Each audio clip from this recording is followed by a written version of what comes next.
देखिए बेटा, हमारा जो टॉपिक चल रहा है अभिव्यक्ति और माध्यम का अध्याय 1 जनसंचार माध्यम। आज इस अध्याय को हम खत्म कर देंगे।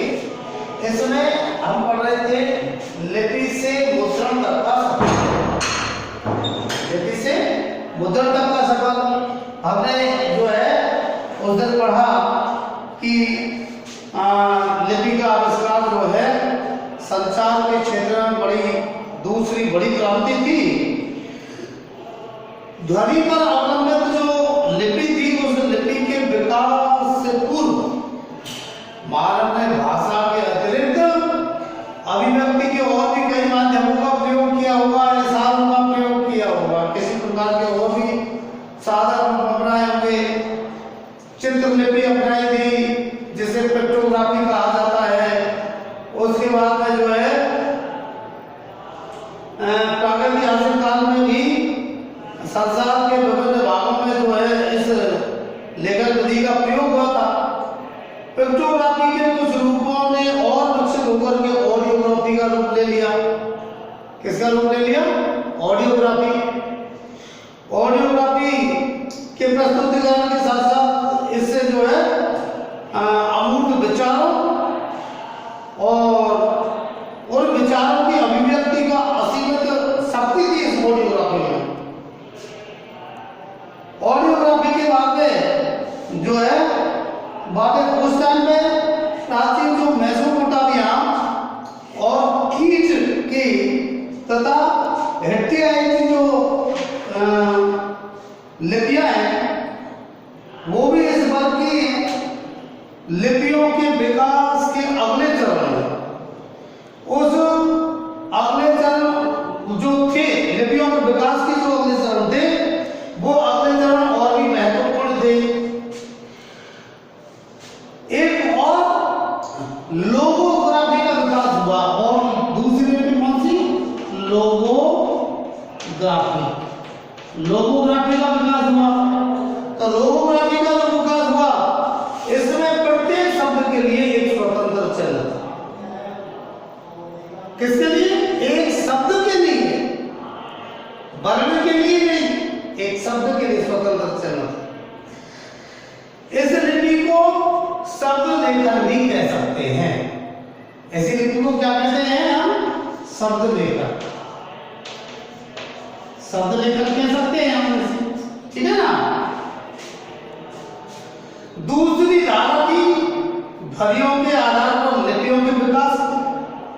दूसरी धारा किसकी थी? ध्वनियों के आधार पर लिपियों के विकास की, जिसका चरम उत्कर्ष अक्षरों के आविष्कार में हुआ। किसके आविष्कार में? उसका चरम, वो चरम प्रगति उसने कब की? जब अक्षरों का आविष्कार हो गया। आज अक्षरों का आविष्कार हो चुका है। हम एक अक्षर जो है अलग रख देते हैं, दूसरे को अलग रूप में पहचान लेते हैं। अक्षरों का विकास हुआ है तो अक्षरों के विकास में उसकी चरम, उसका उत्कर्ष था। इन लिपियों ने लेखन के स्वतंत्र रूप का अंत करके और उसे केवल भाषा की अभिव्यक्ति का एक माध्यम बना दिया। किसका? भाषा की अभिव्यक्ति का माध्यम बना दिया। इस क्रांति के प्रभाव बड़े व्यापक थे। लिपि विहीन भाषाओं ने ज्ञान विज्ञान की जो परंपरा है उस परंपरा का वहन किया था। उनमें साहित्य के विभिन्न रूपों की रचना हुई। जिन भाषाओं की लिपियां नहीं थी उन्होंने ज्ञान विज्ञान के जो परंपरा है उसको अपनाया और इनमें विभिन्न प्रकार के साहित्यों की रचना हुई और सूक्ष्म दार्शनिक चिंतन भी किया गया। दार्शनिक चिंतन भी हुआ। ऐसी में देख लीजिए जो है विभिन्न प्रकार के जो बारीक से बारीक के बातों के चिंतन है वो हुए, उनका लेखन हुआ। उस साहित्य को स्थायित्व देने की में कठिनाइयां थी। लिपि ने उन्हें बड़ी मात्रा में दूर कर दी। साहित्य लिखेगा तो उसका स्थायित्व क्या अर्थ होगा, लेकिन जब भाषा में लिपि बन गई तो हम अब सही एक शब्द को किस तरीके से प्रस्तुत करना है उसको अपनी भाषा के माध्यम से, अपनी लिपि के माध्यम वर्णावली की लिपि नहीं होती तो हम उसको कैसे समझा पाते? तो पत्तों, मिट्टी की पतली ईंटों, पत्थर, चमड़े के वस्त्र आदि पर लिख करके मनुष्य ने अपने संचित ज्ञान को अपने आने वाली पीढ़ियों के लिए बचाने का प्रयत्न। आज की तरह कागज में थोड़ी थी उस समय, कागज में भी थे, पत्तों पर लिखते थे, कोई चमड़े पर लिखते थे, मिट्टी की पतली ईंटों पर लिखते थे, पत्थरों पर लिखते थे। शिलालेख क्या है? वो समय जो है ये आज के से साधन नहीं थे, भोजपत्र वगैरह लिखते थे।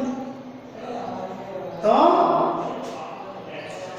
लिपि एक रहस्यमय और चमत्कारी शक्ति थी जिस पर अधिकार रखने वाले थोड़े से लोगों को समाज में ऊंचा स्थान मिला। उस लिपि को जो जानते थे उनको समाज में सम्मान से देखा जाता था। इस तरह ज्ञान एक छोटे से वर्ग के हाथ में आ गया जिसने उसका उपयोग बहुत कुछ अपने हितों में कर लिया। ज्ञान जो है थोड़े से वर्ग के हाथ में आ गया। कुछ ही लोग जानते थे उस लिपि को, उन्होंने अपने हित में ही उसका उपयोग किया। ये दूसरी बात है कि आगे चलकर इसी ज्ञान का व्यापक प्रसार हो। यह स्थिति संसार की चौथी क्रांति ने बदली, जिसे कागज और मुद्रण की संयुक्त क्रांति मानना उचित। ये जो स्थिति थी कि सभी को ज्ञान था, ये संसार की जो चौथी क्रांति जिसमें कागज और मुद्रण का प्रभाव हुआ, नहीं कागज बन गया, छपाई होने लगी, तो उसने इस स्थिति को बदला।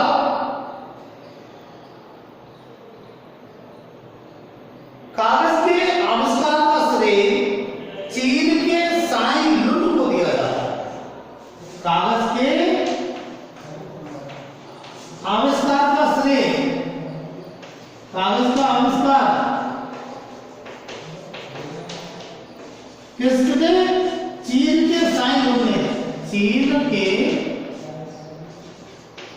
साई लुन ने साई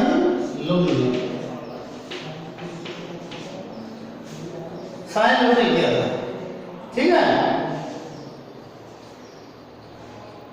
जिसने ईस्वी सन 105 में वृक्षों की जो की कुटी हुई जो छाल है, सड़, पुराने कपड़े और मछली पकड़ने के पुराने जालों के उपयोग से कागज बनाया।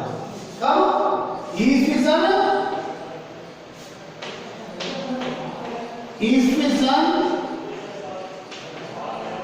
105।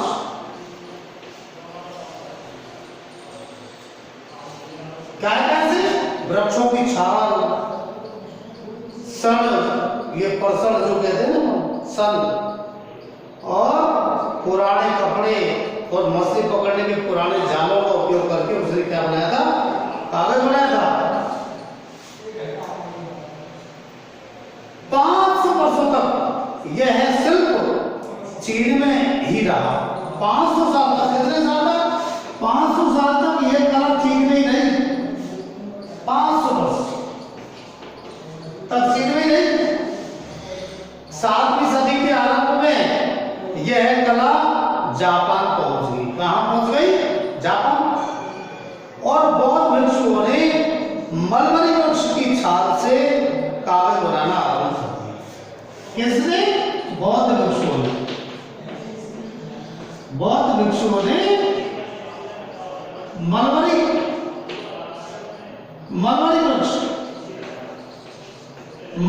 वृक्ष की छाल से कागज बनाना आरंभ कर दिया। कागज बनाना आरंभ कर दिया, ठीक है ना। इसी देश में सन 770 में सांचों से मुद्रण आरंभ हुआ।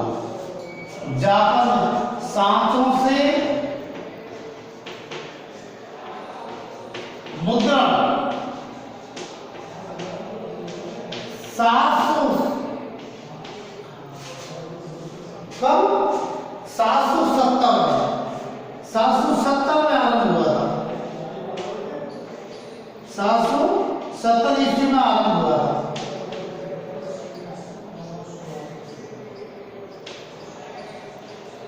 770 में आरंभ हुआ था।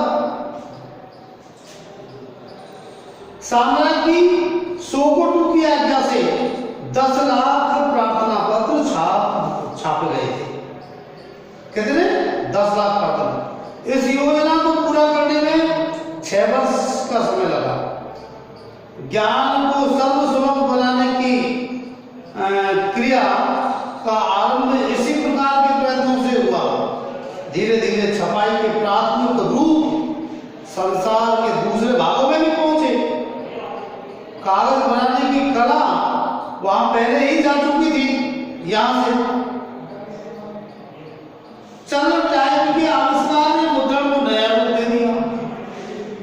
टाइप करना, टाइप की मशीन में उससे कागज को जो है मुद्रण को नया रूप आया। तो नया रूप दे दिया। इसका श्रेय जर्मनी के गुटेनबर्ग को दिया जाता है। मुद्रण चल टाइप,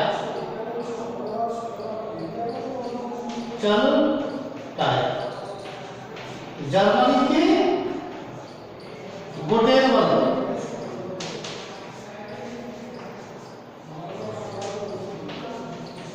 गुटेनबर्ग को इसका श्रेय दिया जाता है। इसलिए जो है जर्मनी के गुटेनबर्ग ने 1400 और 1448 के बीच चल टाइप का आविष्कार किया। 1400 से 1448 के बीच में चल टाइप का आविष्कार हुआ। चल टाइप का आविष्कार, चल टाइप का आविष्कार हुआ। ठीक है, चल टाइप का आविष्कार हुआ। तो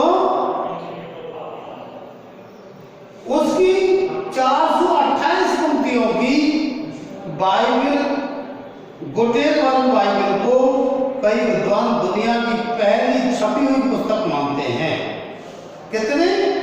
428 पंक्तियों की बाइबल,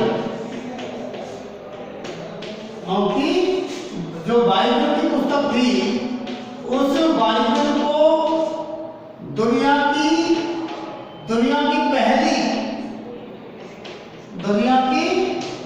पहली छपी हुई पुस्तक मानते हैं। पहली छपी हुई पुस्तक मानते हैं। ठीक है ना, दुनिया की पहली छपी हुई पुस्तक मानते हैं उसको।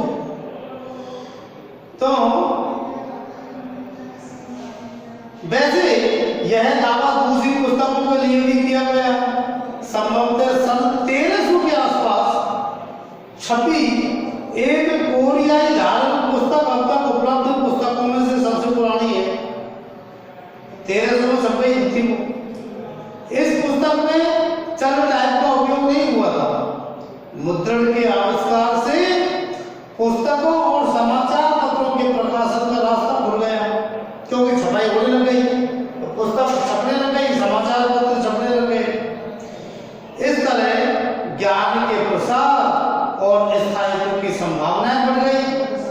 ज्ञान अब तक एक छोटे से वर्ग के हाथ में था।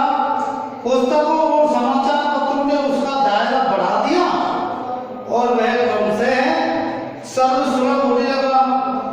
मुद्रण की क्रांति से जो है ये किसकी शुरुआत हो गई? विचारों की क्रांति की शुरुआत हो गई। किसकी शुरुआत हो गई? विचारों की क्रांति की शुरुआत हो गई। इस प्रकार से ये लिपि से मुद्रण तक का सफर वाला